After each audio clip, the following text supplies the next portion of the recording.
خیر کې زما تاسو ټولو ته دا نصیحت دی چې د نن نه یو نوی عزم نوي اراده وکئ یو نوی ژوند شروع کئ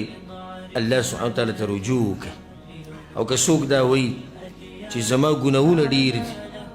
زما ګناهونو سره به څه کیږي الله په قرآن کې دا خبره کړې ده قل ووایه پیغمبر دې خلکو ته يا عبادي الذين أسرفوا على أنفسهم لا تقنطوا من رحمة الله وای هغه انسانانو ته چې رضان سره ظلمونه کړي زیاتی کړي ګناهونه کړي د الله د رحمت ته مه قطع کوئ إن الله يغفر الذنوب جميعا یقینا الله به درته ټول ګناهونه وبخښي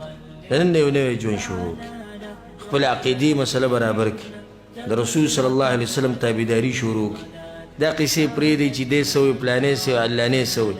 خو په کوم ځای کې چې ته د رسول صلی الله علیه وسلم خبره راورسي صحیح حدیثونو د رسول صلی الله علیه وسلم خبره ثابته شي په هغې باندې دغې وخت نه عمل شروع کړه ځکه په دې قبر کې چې به دننه تپوس کېږي نو د دې پیغمبر صلی الله علیه وسلم په باره کې به کېږي کوم وروڼه چې د مانځه پابندي نه کوي د لمونځونو پابندي شروع کړي کوم وروڼه چې دروغ وایي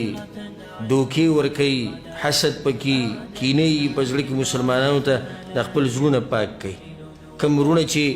د خپلو خپلوانو نه د هغوی نه لرې دي د هغوی سره تعلقات نه ساتي د هغوی سره دعا سلام نه کوي د هغوی سره مرستې نه کوي د نن نه واپس شي د دې خپل کار نه توبه وباسي غټه ګناه ده کم ملګري چې مور پلار ترې خفه وي د مور پلار راضي کوي څوک چې ظلم زیاتی کوي د نن ظلم زیاتی پرېږدي